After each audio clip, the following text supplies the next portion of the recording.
C'est un Uzi israélien, pour me défendre. Vivre ou mourir par les armes, comme on dit. Avec ça, on est presque aussi puissant que Dieu. Quand les gens entendent ça, ils fuient. Bienvenue à Kingston, Jamaïque. Là, les gangsters armés contrôlent le marché de la drogue. La journée touche à sa fin et dans le ghetto, les gangsters se préparent pour protéger leur territoire. Ici, ça rigole pas. Tous les jours, quand tu te réveilles, il y a des gens qui sont morts.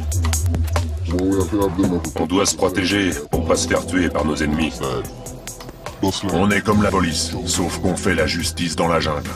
C'est comme ça que ça se passe en Jamaïque, tu piges?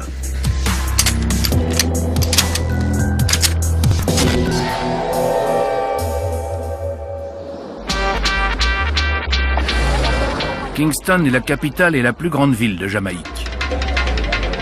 Ici, la misère et le chômage nourrissent les gangs de narcotrafiquants. Le plus redouté du pays est le Shower Posse. Depuis plus de 30 ans, cette organisation est la pierre angulaire du trafic d'armes et de stupéfiants. Ils ont tout. Ces gars sont richissimes. Ils importent des containers remplis d'armes et de missiles. Alors quand ils te disent saute, tu sautes.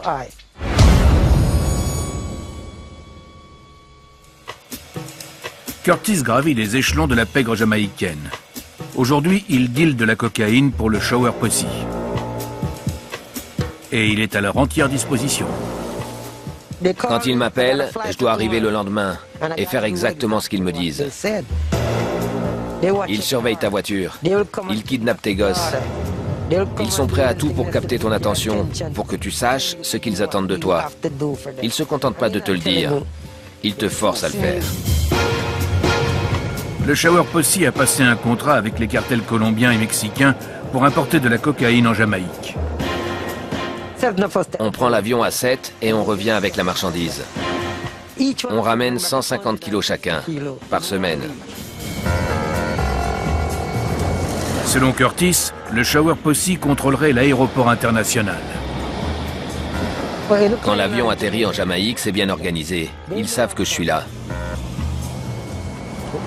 Alors quand j'arrive, ils éteignent leur machine à rayon X.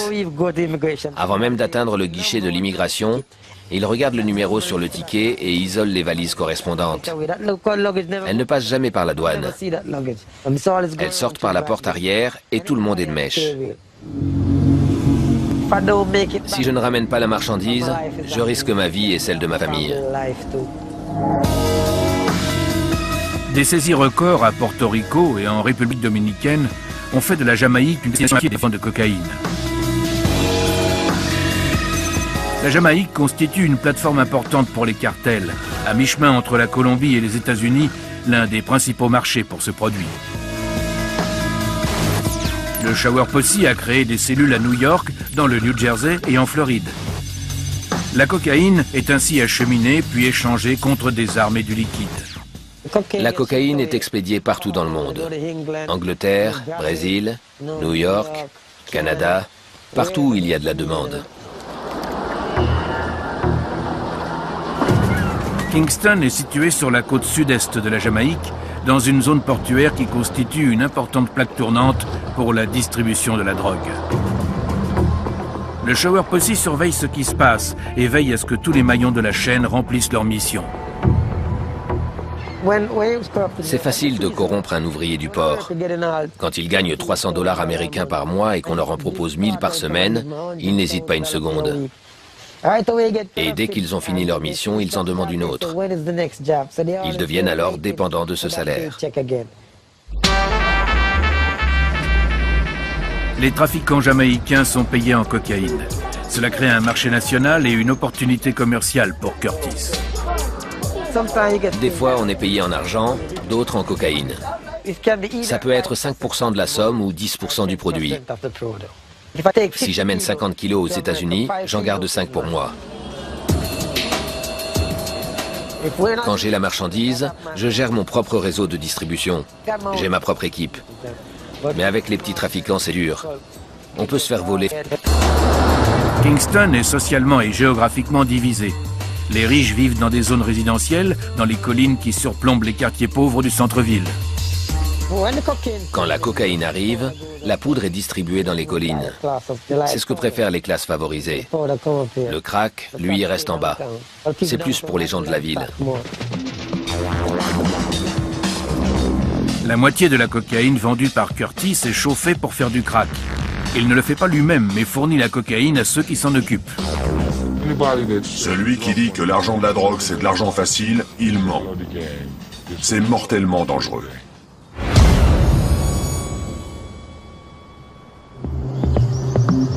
Dans les années 1980, John a été recruté par le Shower Posse. Il a été envoyé aux États-Unis pour fonder l'une des premières fumeries de crack de New York.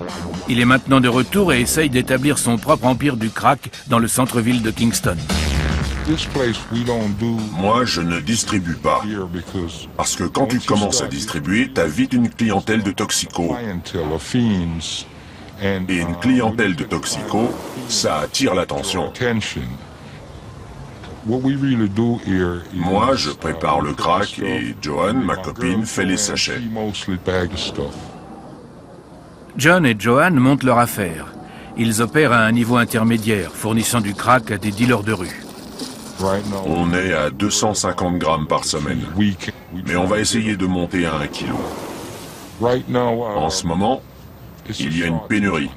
Alors on est obligé de couper. Tu vois, ça laisse des résidus sur le sachet. Alors que la cocaïne pure ne colle pas. Et puis il y a cette couleur laiteuse. Alors que la cocaïne pure est brillante comme du cristal. Ça veut dire que cette gamme a été coupée. Au cours des années, John a perfectionné 2 façons de faire chauffer le crack avec du bicarbonate de soude. Sa technique préférée lui permet de conserver la puissance de la drogue. On appelle ça cuire à la vapeur. On ajoute un peu d'eau et après on commence le processus de fusion. On met le couvercle et on laisse chauffer un peu. Mais ce que j'ai remarqué, c'est que si on vend du crack avec une base pure, du bicarbonate de soude pur et de la poudre pure, même si les portions sont plus petites, on fidélise le client. Parce qu'il aura un trip de 10 minutes au lieu de 5. Mes clients me disent que quand ils fument mon crack, leurs oreilles sonnent. Ils entendent des cloches. Tu te souviens comme l'eau était trouble? On regarde comme elle est claire maintenant. On voit aussi les additifs à la surface. Maintenant, c'est coupé. Une fois sec, le roc durcit. La deuxième technique permet d'augmenter la quantité de crack, mais au détriment de la qualité. Pour ce faire, John utilise un four à micro-ondes. La technologie moderne. Tu vois comme c'est huileux? Et cette vapeur-là, c'est ce qu'on perd. Alors j'utilise le fouet. Tu vois comme ce roc est gros? C'est donc très rentable. Par rapport à l'autre méthode, on a la même quantité de dope, mais il y a plus de bicarbonate de soude. Pour gagner de l'argent, comme j'essaie de me faire un nom, une sorte de marque de fabrique, je privilégie la cuisson à la vapeur. Bientôt, on va conquérir le marché. Et on est bien protégé. On a une armée assez puissante. On ne veut pas gêner les autres, mais si les autres nous gênent, on prendra leur territoire. Des guerres territoriales opposent différents quartiers de ghetto appelés garnisons. Il y a notamment Trenchtown, où a grandi la légende du reggae Bob Marley, et Tivoli Gardens, bastion du Shower Posse. Dans les années 1970, les 2 partis politiques de la Jamaïque ont commencé à s'armer et à payer différents gangs en échange de leur vote. Ceux qui soutenaient le parti vainqueur obtenaient logements, métiers et ressources. C'est rien. Ces violentes divergences perdurent encore aujourd'hui. Grâce aux armes et au soutien des classes politiques, la guerre territoriale que se livrent ces gangs est plus vive que jamais. Comme je fais partie du Shower Posse, je suis respecté. Si j'ai un problème avec un gars dans une certaine zone, j'irai d'abord voir son don.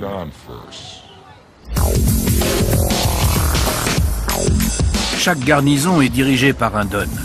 Les plus influents contrôlent plusieurs garnisons. Comparables à des parrains de la mafia, ils sont surnommés les mégadons. Les dons de proximité sont plus nombreux. Comparables aux boss de la mafia, ils contrôlent le trafic de stupéfiants au sein de leur propre garnison.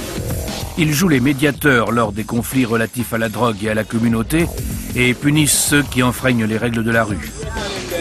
Cette application de l'autorité est supervisée par les dons subalternes. Quand on livre une guerre territoriale, si un mec qui vit à 2 rues d'ici passe dans le coin, soit on le bute, soit on le chasse.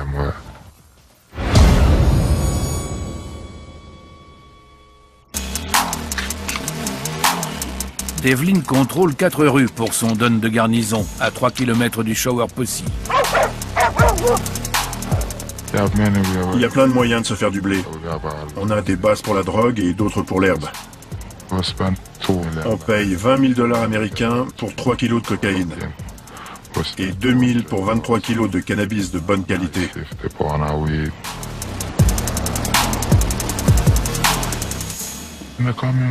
Dans une communauté, les dons sont très respectés par la population.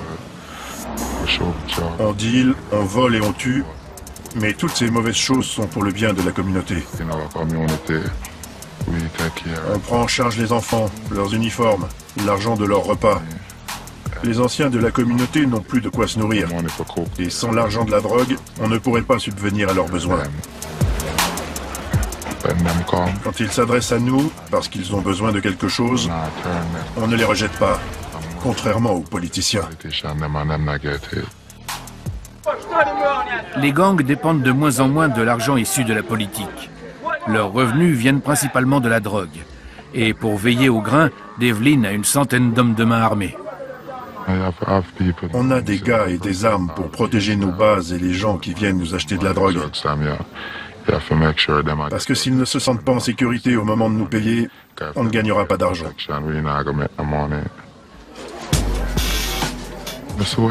Nos soldats viennent de partout. On leur trouve des armes, on leur dit quoi faire et ils font le boulot et on revient. J'ai tenu ma première arme à 14 ans. Ma main partait dans tous les sens. J'arrêtais pas de tirer.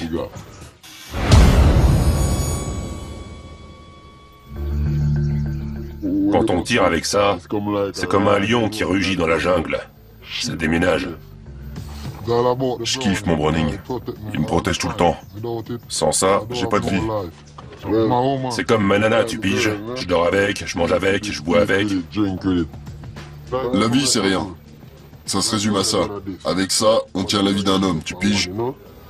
Ma famille a été tuée par balle.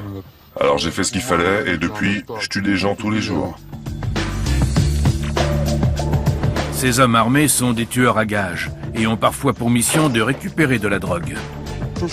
Si un de nos amis a de l'herbe et qu'il se la fait tirer, on s'arrange pour qu'elle revienne à son propriétaire. S'ils veulent abattre un mec, ils ont juste à venir me le dire. Ils ont qu'un mot à dire. Si c'est hors de ton secteur, c'est mieux payé. Si c'est dans ta zone, c'est entre 9 et 10 000 $ américains. Si un ennemi se pointe, on a juste à claquer des doigts et il y a des flingues qui sortent de partout.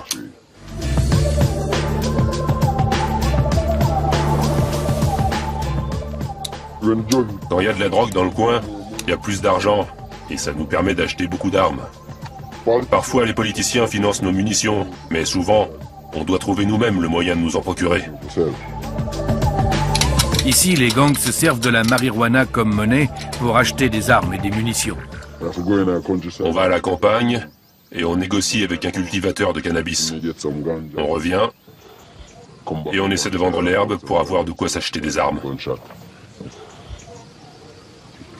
Ils volent aussi les gangs rivaux. Sinon, on va dans la rue, on vole de la ganja et avec, on peut s'acheter une demi-boîte de cartouches. Le chanvre étant la monnaie criminelle utilisée pour acheter des armes et des munitions, la police a adopté une politique de tolérance zéro face aux gangs et aux stupéfiants. Dans le sud-est de Kingston, des unités spéciales armées s'apprêtent à lancer une opération à travers la ville. Nous sommes l'unité d'élite pour ce qui est de la criminalité dangereuse.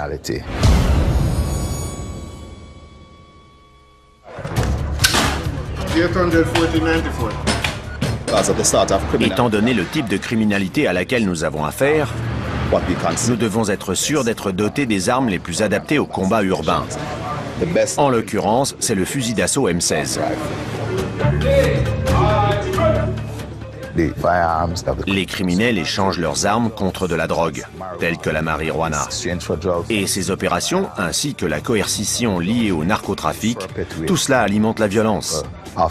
C'est donc principalement ce cycle que nous essayons de briser. Nous intervenons lors de prises d'otages ou d'opérations spéciales. Culturellement, nous sommes le bras militaire de la police jamaïcaine.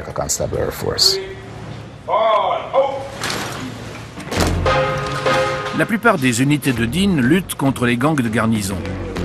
Kingston en comprend 39, véritable État dans l'État. Alors que Dean et ses hommes s'apprêtent à investir les rues, les membres des gangs surveillent leurs frontières. Au sein de leur garnison, ce sont eux les représentants de la loi. Ils veillent à ce qu'aucun ennemi ne les dérange. Cela vaut pour la police. Nous défendons la communauté parce que dans la garnison, c'est comme au Moyen-Orient. C'est la loi du plus fort. Et comme on est fort, on doit survivre.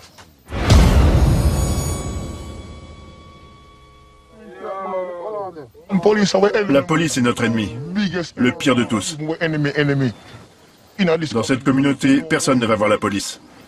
Même notre doyenne ne va pas la voir. Elle vient nous voir nous, parce que c'est nous la police. On a notre propre sergent, notre propre lieutenant, notre propre commissaire. On suit nos propres règles. Il n'y a pas de cambriolage, pas de viol, pas de braquage, pas d'escroquerie. Celui qui fait ce genre de choses, il subit la loi de la garnison. Tu piges?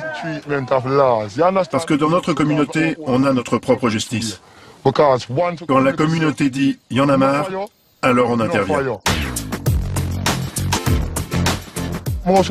Les conflits ici, c'est généralement territorial.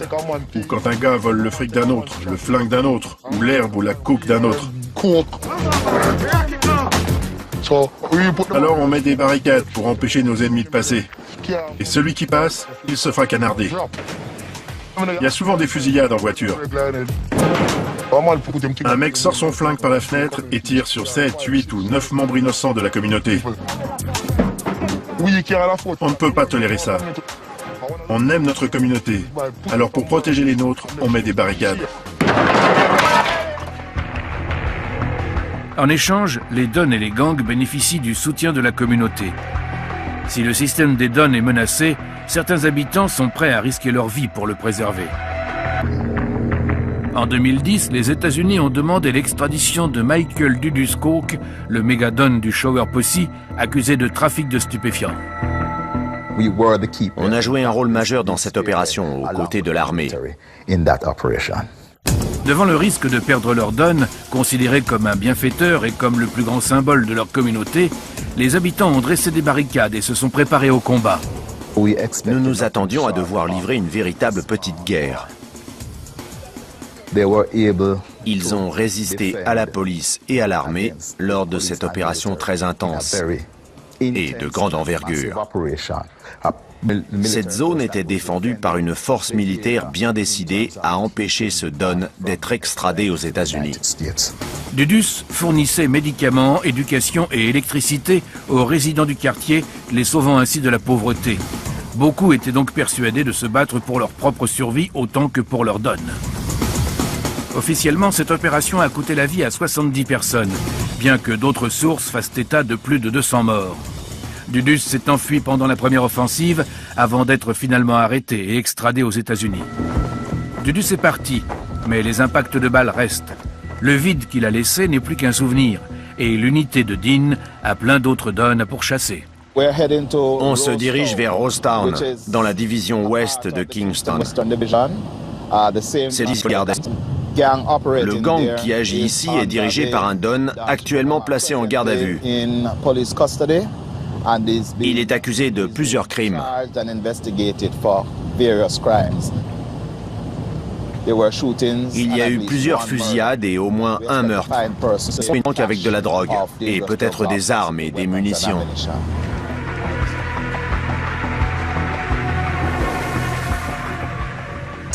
C'est une unité qui patrouille à pied. Quand ils descendent de leur véhicule, ils inspectent les ruelles Ils parlent avec les gens ou cherchent des suspects, des criminels avec des armes et de la drogue.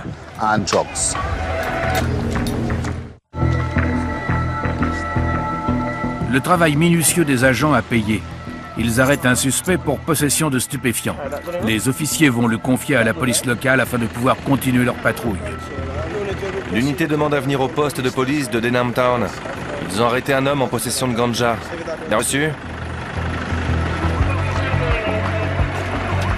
En attendant qu'une unité locale se libère, ils sont exposés aux dangers de la rue et leur présence pourrait déclencher une situation instable. L'atmosphère est tendue.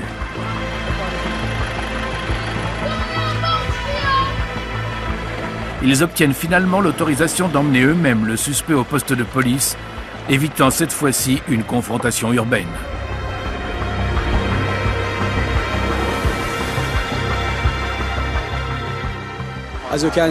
Comme vous pouvez le voir, il y a beaucoup d'enfants qui jouent dans la rue. Il ne faut jamais l'oublier. Parce que, une fois qu'on a décidé de tirer, on ne peut pas rappeler les balles. Et on ne veut pas mettre en danger la vie de qui que ce soit. Personnellement, il m'est déjà arrivé de prendre cette décision. Heureusement pour moi, il n'y a pas eu de dommages collatéraux. Malheureusement, dans d'autres cas, ça s'est terminé plus mal.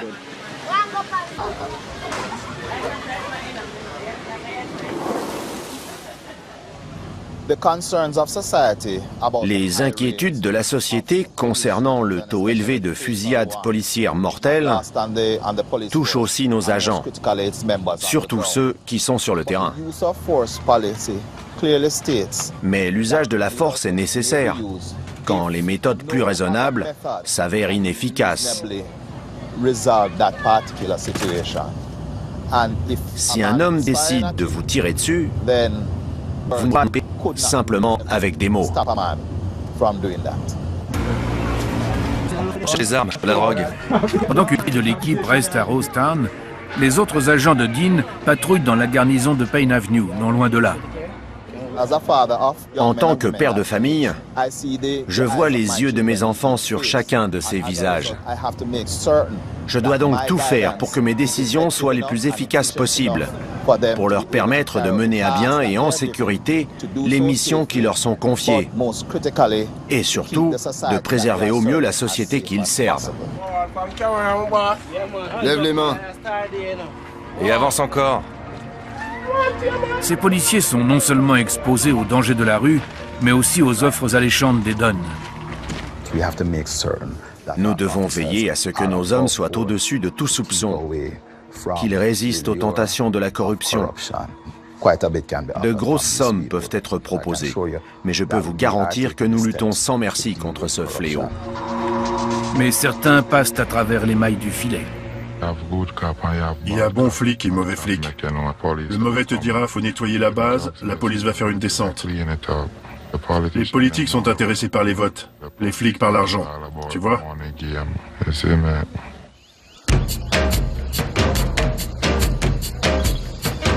En réussissant à garder leur base ouverte, certains dons peuvent subvenir aux besoins de leur communauté. Clive habite dans la garnison de Rockfort, à l'est de Kingston. Il vit dans un logement qui s'apparente davantage à un taudis. Là, il y a la salle de bain et les toilettes. Et ça, c'est la maison de mon frère. On vit à 12 là-dedans. Faut faire avec. Nombreux sont ceux qui fument du cannabis pour oublier leur misère. Des fois, on a de la bonne qualité, des fois non.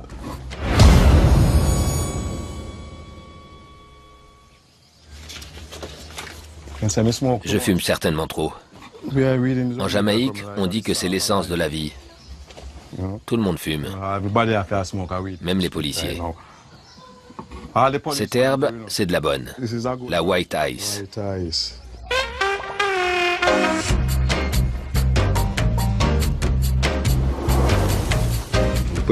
Maintenant, je vais chauffer le grabat. Le grabat, c'est du tabac. Ça donne du goût, un peu comme une sauce pour la viande. Ça va direct au cerveau. Je mets toujours du grabat. Il y en a qui peuvent s'en passer. Et j'en fais partie.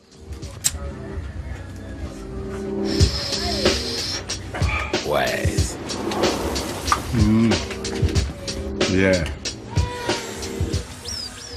C'est de la bonne, mon pote. De la bonne herbe. Tous les soirs, avant de me coucher, je fume un joint. Et c'est aussi la première chose que je fais quand je me lève. Je peux pas survivre sans ça.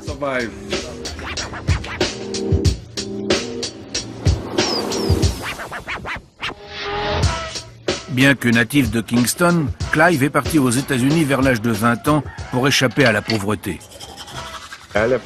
Je suis allé chercher une meilleure vie aux États-Unis. J'ai commencé par vendre de la skunk dans la rue. Question de me faire des contacts. Je vendais des sachets pour 5 $.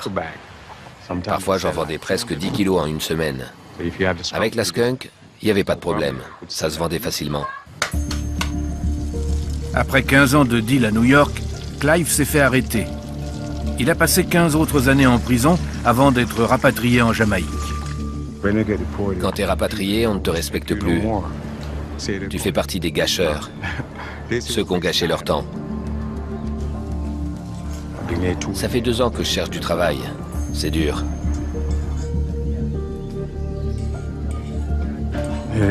Si je n'en trouve pas, je vais devoir faire quelque chose. C'est maintenant une question de survie. Et comment peut-on survivre sans argent?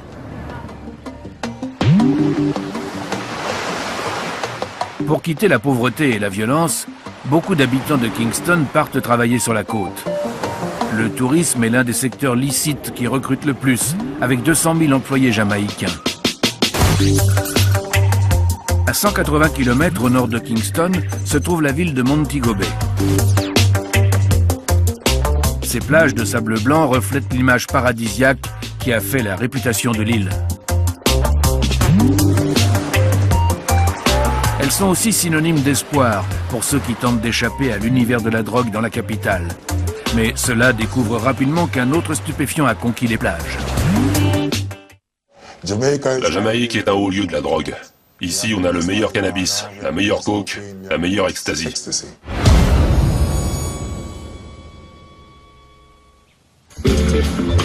Courtney est arrivé de Kingston il y a 2 ans. Il a travaillé dans des bars et des boîtes de nuit avant de trouver un autre moyen de gagner de l'argent. C'est le week-end. Alors il vérifie qu'il a assez de comprimés pour la soirée. Il prétend être le meilleur fournisseur d'ecstasy de Montego Bay. Au départ, ce sont les touristes qui ont fait découvrir l'ecstasy aux Jamaïcains. Ils en voulaient, et nous, on ne connaissait pas. On a donc établi quelques contacts et on a commencé à en fournir.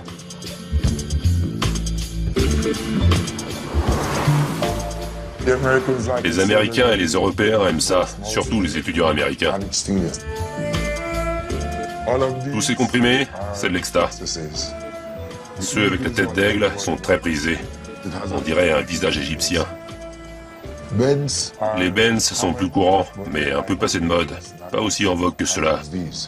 Ils donnent envie de faire la fête et stimulent l'appétit sexuel, comme un aphrodisiaque. À Montego Bay, la culture des boîtes de nuit est influencée par les expatriés jamaïcains aux États-Unis et au Royaume-Uni. La drogue de prédilection n'est donc pas l'herbe, mais l'ecstasy. La nuit, la drogue va de pair avec le sexe et la musique. L'exta, c'est vraiment pour la jeune génération, pour ceux qui veulent s'éclater. Dans la rue, je suis très sociable. Je parle avec beaucoup de gens. Les gars en haut, ceux qui vendent de la cam sans jamais descendre dans la rue, ils ont besoin de nous pour jouer les intermédiaires et les aider à faire des affaires. Ce gars-là, l'acheteur, me paye pour aller voir le dealer. Et le dealer me paye parce que je lui amène un client. Je suis doublement gagnant. Pour les locaux, c'est généralement 25 $ américains. Pour les touristes, c'est moins cher, parce qu'ils voyagent partout dans le monde et ils voient différents prix.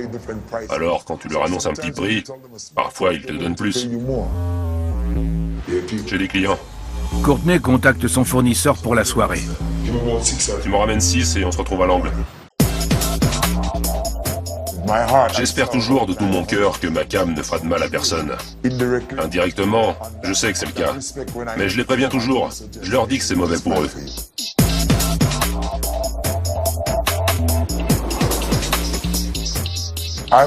J'aimerais bien que les Jamaïcains reviennent au bon vieux rhum blanc et à la marijuana pour leur trip. Tout le monde a un vice, mais autant rester sur ce qu'on connaît le mieux, le rhum et la ganja. Bien que l'ecstasy gagne peu à peu Kingston, beaucoup préfèrent planer plus naturellement. La cocaïne, je connais pas. L'héroïne, je connais pas. 1 kilo d'herbe, ça je connais.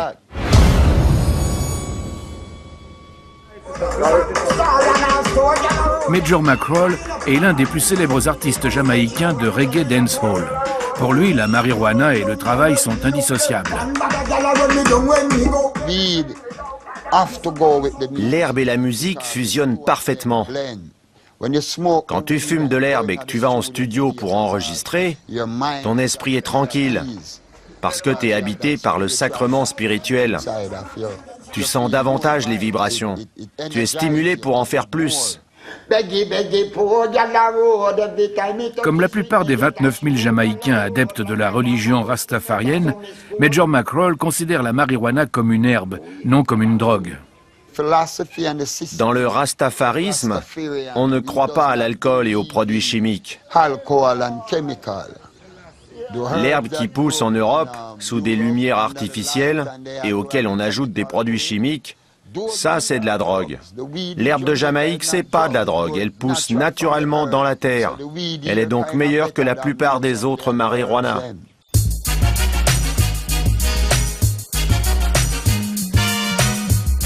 Le cannabis n'est pas réservé aux musiciens et aux rastas.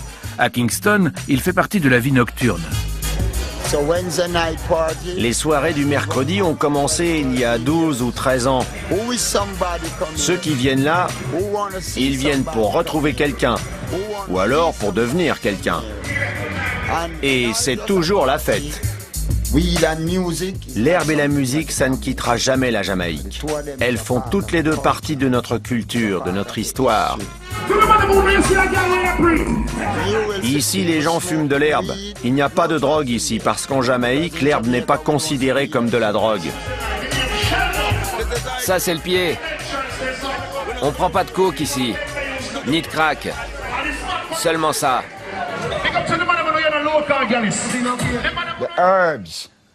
La marijuana est très bonne en Jamaïque. Le problème, c'est que si la police me chope dans la rue avec un filtre grand comme ça, ils peuvent m'arrêter et me mettre en prison. La police est intransigeante envers les consommateurs, car ce sont les gangs qui contrôlent la production et la distribution à grande échelle sur l'île.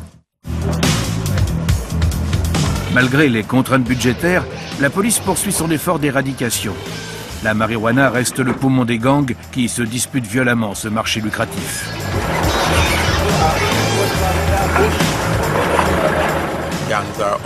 Les gangs sont à l'origine de nombreux meurtres dans le pays.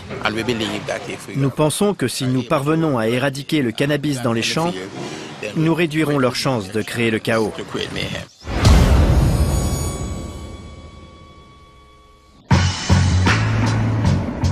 Le cannabis est illégal en Jamaïque depuis 1913. La possession de cannabis est totalement interdite, même si c'est juste une graine. C'est interdit. L'équipe de Rex Swearing cible un champ de cannabis à 130 km de Kingston. Le cultivateur fait pousser la plante et les gangs se chargent ensuite de la ramener en ville. Ce champ a été volontairement créé dans des marais afin de profiter d'un apport en eau nécessaire au bon développement de cette plante. Les fermiers superposent plusieurs couches de boue jusqu'à ce que la surface soit bien dure. Et par-dessus, ils encombrent. Lors d'une opération des marais, il faut bien faire où on met les pieds. Sinon, on peut rentrer dans l'eau. Quand les plantes, par contre, si les plants sont exploitables, on les enlève. Je dirais qu'on... Mais maintenant, nous sommes déjà venus dans ces zones-là, nous y avons déjà détruit les récoltes. Mais ça repousse, c'est un cycle continu. Avec son climat chaud et la richesse de sa terre, La Jamaïque est l'un des meilleurs endroits au monde pour cultiver la marijuana. Mais si cette plante pousse partout sur l'île, celle de Kingston provient principalement des zones montagneuses du centre. Ces collines isolées fournissent une excellente couverture pour les cultivateurs, même s'ils sont constamment sous la menace. Des fois, on fait nos plantations et un hélico ou la police déboule. Et alors là, on doit courir.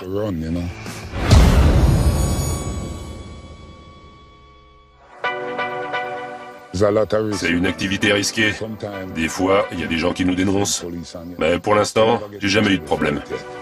Étant donné la conjoncture économique, certains agriculteurs jamaïcains misent sur le cannabis pour compléter les revenus issus de leurs autres cultures.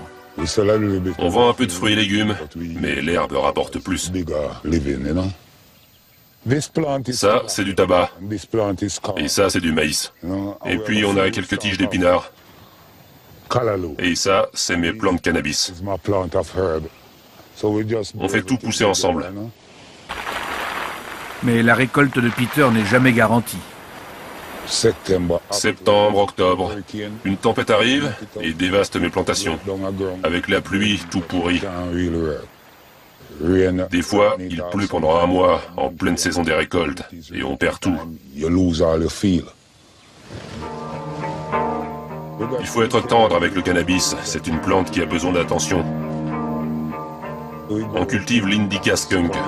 L'Indica skunk est connue pour sa résistance. Elle pousse plus vite que d'autres variétés de marijuana plus grandes. La variété dont je m'occupe en ce moment, c'est ce qu'on appelle la White Ice. Elle pousse bien. La White Ice de Peter met autant de temps à arriver à maturation que l'Indica skunk. Mais bien que plus petite, ses effets sont aussi puissants. La White Ice, c'est de la qualité. Elle est bonne à fumer. Quand tu fumes ça, tu te sens bien. C'est la femelle qui est meilleure. Là, regarde. Tu vois ces petites graines? C'est un mâle. Je dois l'enlever, sinon il va abîmer la femelle. Cette femelle, regarde, elle n'a pas de graines, mais un bourgeon. Et quand il n'y a pas de graines, il y a de la qualité. C'est ça la vraie Sinsemilia. Dans les rues de Kingston, la ville des garnisons, quand ils la frottent dans la main ou qu'ils la coupent, ils veulent pas voir toutes ces graines. Ils disent que c'est de la mauvaise herbe et la jettent. Au marché de Kingston, le Shower Posse contrôle les ventes importantes de marijuana. Il la vend à des dealers de rue comme Anthony, qui vient aujourd'hui acheter du cannabis ainsi que des produits légaux. Quand t'es au marché, vaut mieux avoir de la nourriture, parce que ça couvre l'odeur de l'herbe, tu comprends?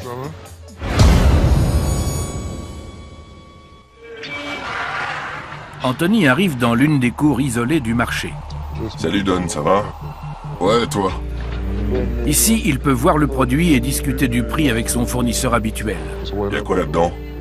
Cette herbe vient directement des plantations. Tu vois celle-là? Elle vaut plus que l'autre, parce qu'elle est meilleure, tu piges? Ça, c'est la Purple Skunk, et ça, c'est de l'ice.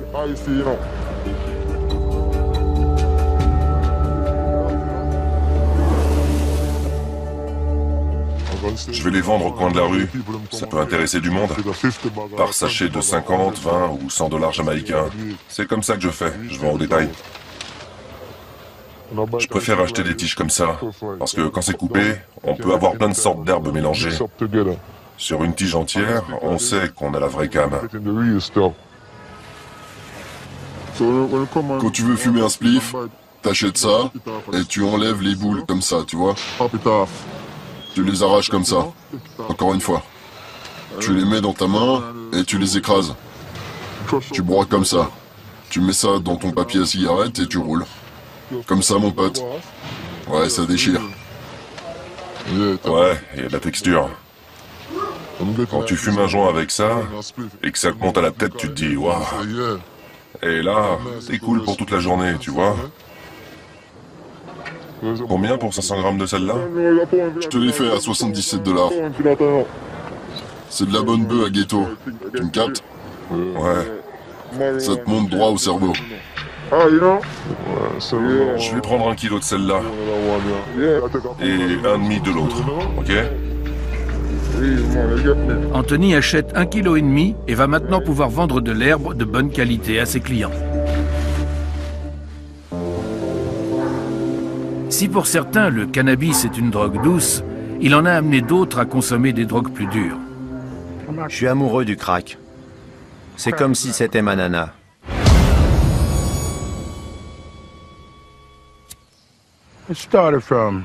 J'ai commencé par la ganja. La ganja, c'est une porte vers d'autres drogues. Quand tu la fumes avec de la coke, ici, on appelle ça un joint assaisonné. Après avoir essayé le mélange cocaïne-cannabis, Orville ne fume plus que du crack. Il y en a qui le font bouillir avec du rhum, mais ça me colle la migraine. Parce que le rhum, c'est un dépresseur, alors que la coke, c'est un stimulant. Du coup, les deux s'annihilent. Ça fait les montagnes russes. Ça, il y en a qui le vendent 4 $ américains, mais s'ils te connaissent pas, c'est 5. Orville n'a pas toujours été accro au crack. Il fréquentait autrefois la classe UP de Kingston et consommait de la poudre de cocaïne. Je fumais pas la coke, je la sniffais. C'était en vogue. Et ça me faisait sentir vivant. Et puis j'ai connu une fille qui m'a dit qu'elle faisait chauffer la coke. J'ai essayé, et depuis ce jour, j'adore ça. Je vendais du crack pour me payer mes doses. Ce que je gagnais, je le fumais. L'addiction d'Orville lui coûte aujourd'hui 70 $ par jour.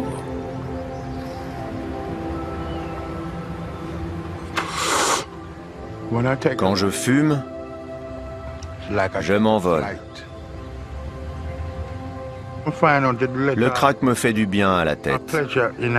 La dopamine. Je me sens bien. J'ai même pas besoin d'une fille. Je me lève, je mange et je fume.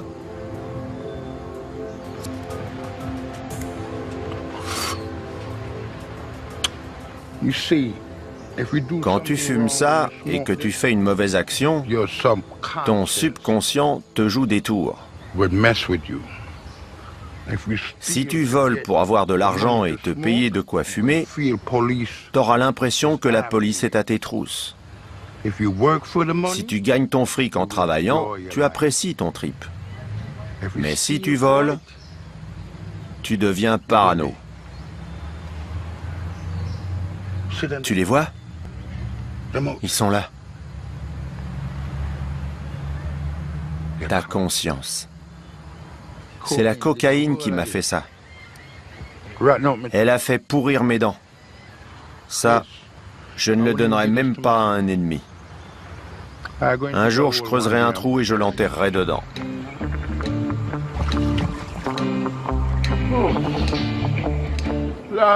La dernière fois que je suis venu ici, c'était il y a 13 ans. Je reviens à l'eau. L'eau me donne l'impression de renaître. C'est pas de la coke. La Jamaïque est un paradis. On a tout ici. C'est nous qui en faisons ce qu'elle est.